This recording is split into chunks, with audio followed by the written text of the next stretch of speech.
వినరో భాగ్యము విష్ణు కథ, వినరో భాగ్యము విష్ణు కథ. తత్వేన యశ్చదజిదీశ్వర తత్స్వభావ భోగాపవర్గదదుపాయ గతీః ఉదారః సందర్శయన్ నిరమిమీత పురాణరత్నం తస్మై నమో మునివరాయ పరాశరాయ. మద్రక్షణైకదీక్ష శ్రీ వైదేహీ రామభద్రయోః పదద్వయీ ప్రవచనే వాచస్పత్యం ప్రయచ్చతు. శ్రీమౌద్గ ఉదారః సందర్శయన్ నిరమిమీత పురాణరత్నం తస్మై నమో మునివరాయ పరాశరాయ. మద్రక్షణైకదీక్ష శ్రీ వైదేహీ రామభద్రయోః పదద్వయీ ప్రవచనే వాచస్పత్యం ప్రయచ్చతు. శ్రీమౌద్గల్య శ్రీవత్ససగోత్రజాతౌ శ్రీ అప్పలార్య రత్నమార్య తనూభవౌ ద్వౌ శ్రీమచ్చటారి చరణాంబుజ జంచరీకౌ శ్రీరంగ రామానుజ దేశికౌ స్తుమః. భగవద్బంధులరా, విష్ణు పురాణంలో ప్రహ్లాద చరిత్ర మనం జ్ఞాపకం చేసుకుంటున్నాం. భాగవతంతో పోల్చినట్టయితే ఇక్కడ ప్రహ్లాద చరిత్రలో ఒక విచిత్రం కనిపిస్తుంది. ప్రహ్లాద చరిత్ర భాగవతంలో ఉన్నదేమిటంటే, విష్ణు భక్తి మానమని తండ్రి అడగడం, ప్రహ్లాదుడు వినిపించుకోకపోవడం, ఇదే ప్రధానంగా కనిపిస్తుంది.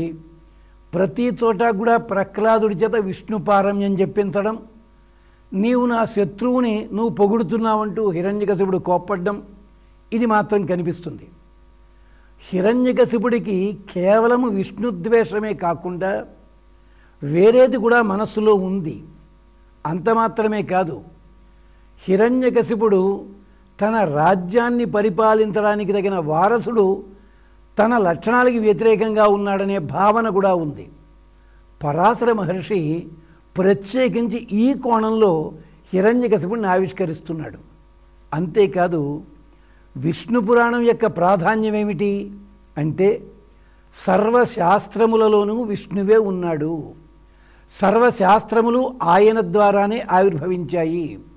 యోగో జ్ఞానం తథా సాంఖ్యం విద్యా శిల్పాదిక్రమచ ఏతత్సర్వం జనార్దనాత్. ఈ శాస్త్రములన్నీ కూడా లోకక్షేమానికి కాకుండా స్వార్థాన్ని వినియోగిస్తే ఏం ప్రమాదం జరుగుతుందో చెప్పాలి. అది పరాశర మహర్షి ముఖ్యోద్దేశ్యం.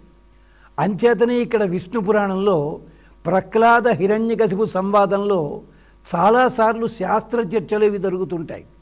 మరి భాగవతం కోణం ఏమిటి? భగవద్భక్తుల చరిత్రలు చెప్పడమే అక్కడ ప్రధానము.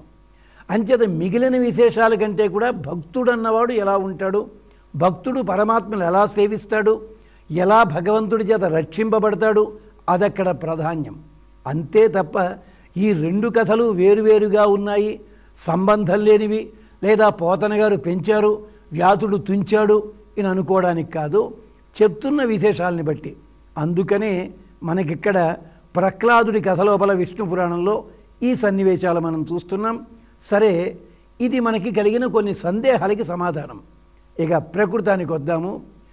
ఎప్పుడైతే ప్రహ్లాదుడు ఇంతలా ఉన్నాడో, తను ఇన్ని శిక్షల నుంచి ఏమాత్రము ప్రమాదం లేకుండా తప్పించుకోవడం అన్నదానికి మూల కారణం ఏమిటి అంటే, నాకు ప్రపంచంలో దేని మీద ద్వేషం లేదు, దేని మీద ఆశ లేదు, శ్రీ మహావిష్ణువుని హృదయంలో నిలబెట్టుకున్న వాడికి ఏ రకమైన బాధలు ఉండవు అనగానే శంబరాసుడిని పిలిపించాడు, మాయలు ప్రయోగించమన్నాడు.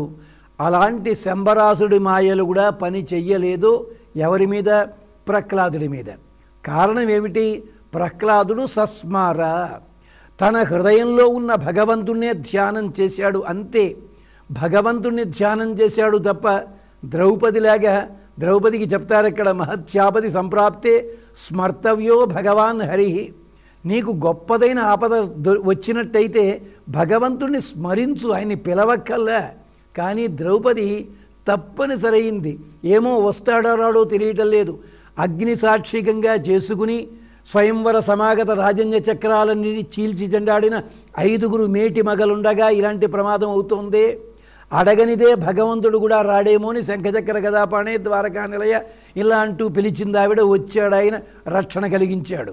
ఇక్కడ ప్రహ్లాదుడి శరణాగతి ఇంకా కొంచెం ముందుకెళ్ళింది. సస్మార, తలచుకున్నాడంతే. ఎంచేత శరణాగతి అంటే అర్థం ఏమిటంటే మద్రక్షణ భరం మద్రక్షణ ఫలం శ్రీపతిరేవ నమమ.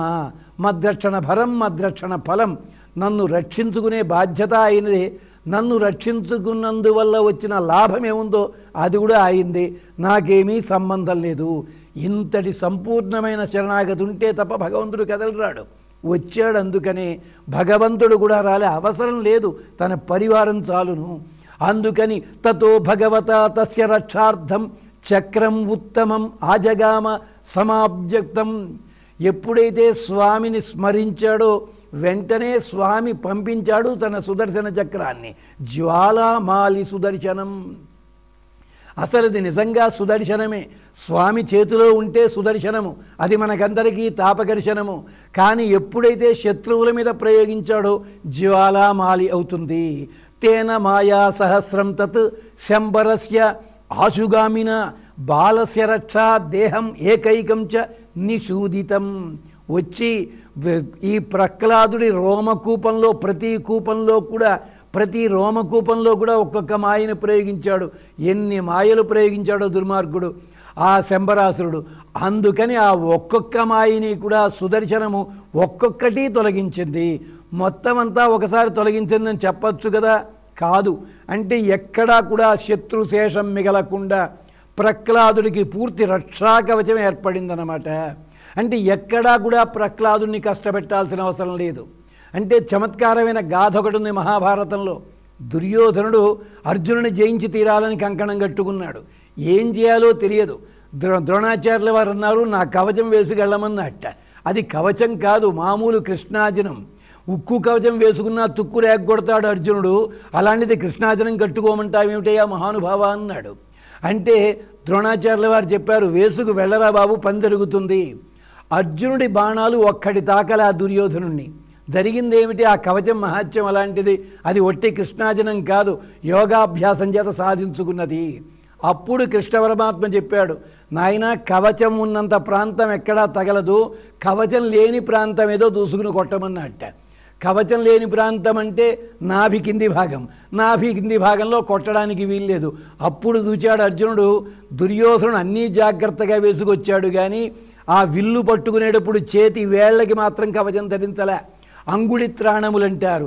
అందుకని తన బాణప్రయోగం ఆ అంగుళుల మీద, అంటే వేళ్ల ముడుసుల మీద కొట్టాడనమాట.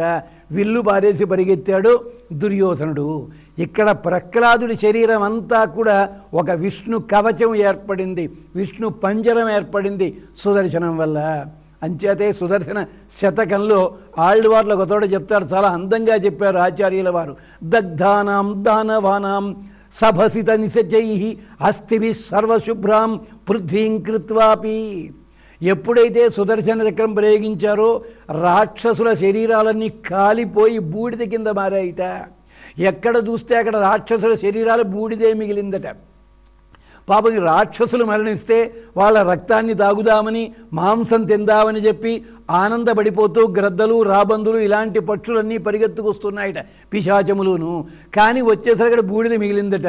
అయ్యయ్యో తినడానికి ఏం లేదే అనుకుంటూ ఉండగా ఈ మరణించిన రాక్షస స్త్రీల కన్నీళ్ల ధారల చేత వాళ్ళ ఒంటి మీద ఉన్న లత్తుక ధారలు, ఆ లత్తుక అన్నది ధారలుగా ప్రవహించింది.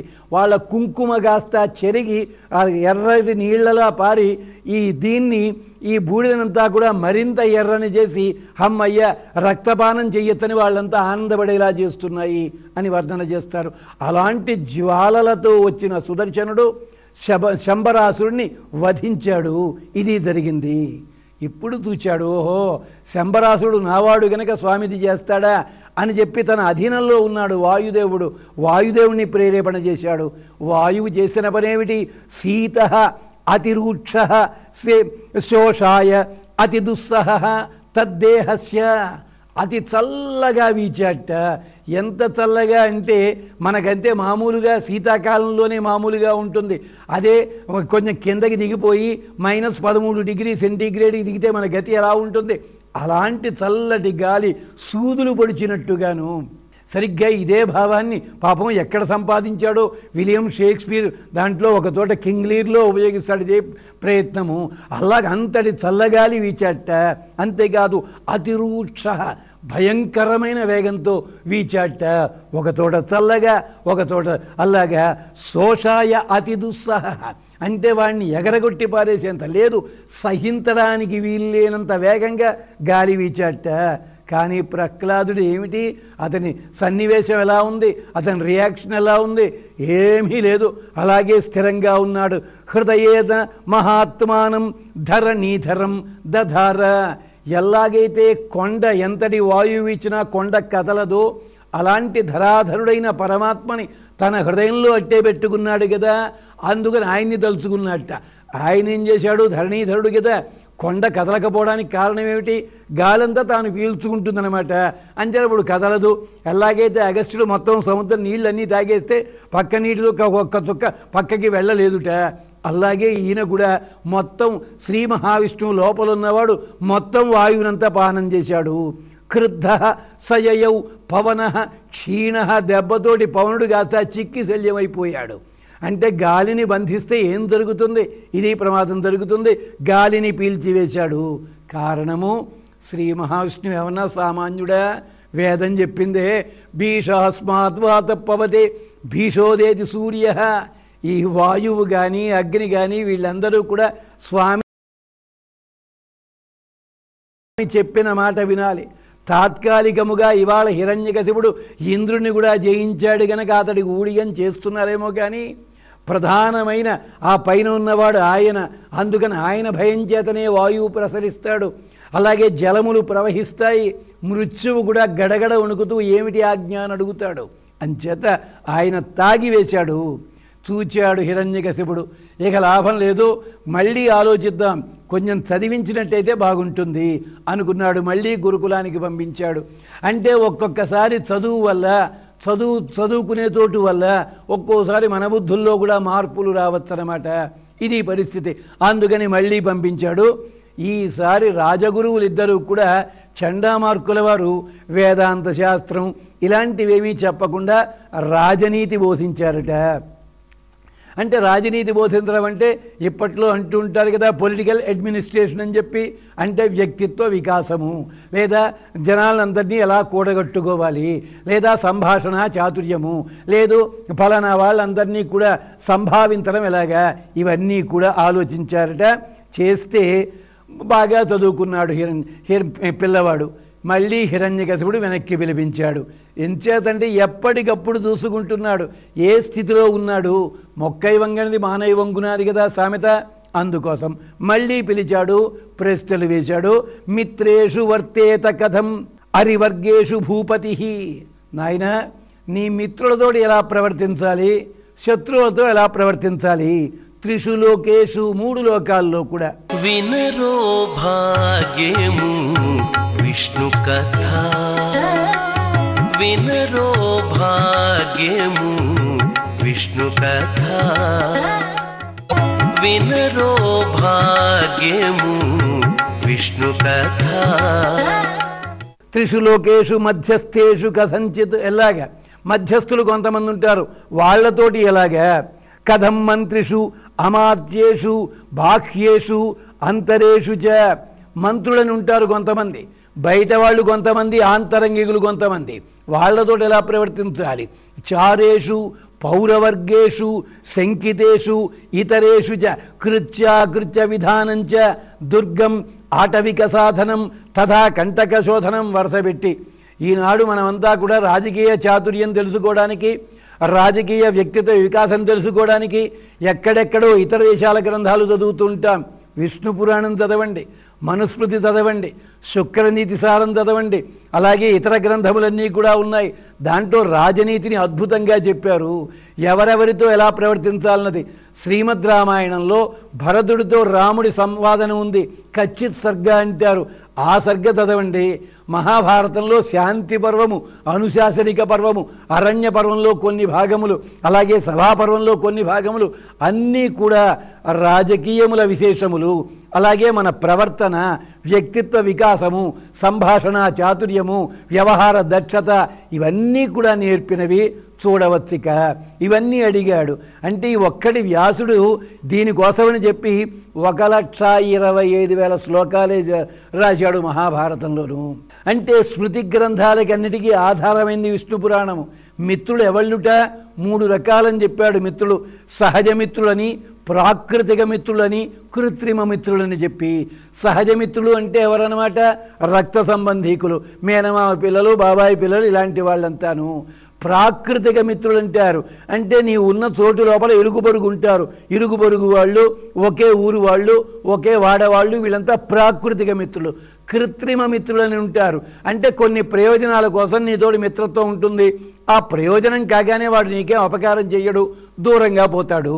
ప్రహ్లాదుని అడుగుతున్నాడు, భగవద్భక్తుడికి ప్రాకృతిక మిత్రులని, కృత్రిమ మిత్రులని, లేదా మరొక సహజ మిత్రులని ఉంటారా ఎక్కడైనా? భగవంతుడే అన్నీ కదా. అది అడుగుతున్నాడు ప్రహ్లాదుని. శత్రువులు కూడా ఇంతే, సహజ, ప్రాకృతిక, కృత్రిమ. మధ్యస్థులను ఉంటారు. వాడు మిత్రుడు కాదు, శత్రువు కాదు, ఓహో అంటే ఓహో అనుకున్నట్టు అనమాట. వాళ్ళు 3 రకాలు ఉంటారు. అంచేత వీళ్ళని మొత్తం వివరించుకుంటూ పెడితే మొత్తం రాజకీయ చాతుర్యం, రాజ్యాంగాన్ని గురించే మాట్లాడాల్సి ఉంటుంది ఇదంతాను. అంచేత క్లుప్తంగా చెప్పుకుంటున్నాం. శత్రువులు, మిత్రులు, ఉదాసీనులు, 3 లోకాల్లో ఉన్న వాళ్ళతో ఎలా ఉంటావు నువ్వు? 3 కాలేషు అన్నాడు మరొక రకంగా. 3 లోకాల్లో కాదుట, 3 కాలాల్లో. అంటే మనకి సత్వ రజస్తమో గుణములు ఉంటాయి కదా. సత్వగుణం ఉంటే అందరూ స్నేహితుడే, రజోగుణం ఉంటే సహాయపడేవాడే స్నేహితుడు, తమోగుణం ఉంటే పనిగట్టుకు చేయకపోతే ఎందుకు చేయలేదని అడగడం అన్నమాట.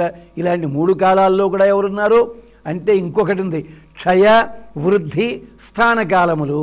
మనము నాశనం అవుతున్నప్పుడు కొందరి దగ్గర అవుతారు, లేదు వృద్ధిలో ఉన్నప్పుడు కొందరి దగ్గర అవుతుంటారు, లేదు నిలకడగా ఉన్నప్పుడు. ఈ 3 కాలాల్లో కూడా ఎవరయ్యా? వీళ్ళ ప్రవర్తనలు, వృత్తులు ఏమిటన్నాడు. అంచేత మొత్తం భగవత్ స్వరూపాన్నే వర్ణన చేస్తున్నాడు ఇక్కడ. ప్రవర్తన ఏమిటి? ఇంద్రుడున్నాడు. ఈ మిత్రులు కానీ శత్రువులు కానీ వాళ్ళ వృత్తులు ఎలా ఉంటాయి? ఇంద్రుడున్నాడు, వర్షణ, వాడు అందరికీ కూడా సమానంగా కురిపిస్తాడు. సూర్యుడున్నాడు, ఆదాన, తెచ్చిపెట్టేవాడు. వాయుదేవుడున్నాడు, అనుప్రవేశ, ఎక్కడ పడితే అక్కడ ప్రవేశించగలడు, దాని లోపల ఒక కొత్త మార్పు తీసుకురాగలడు.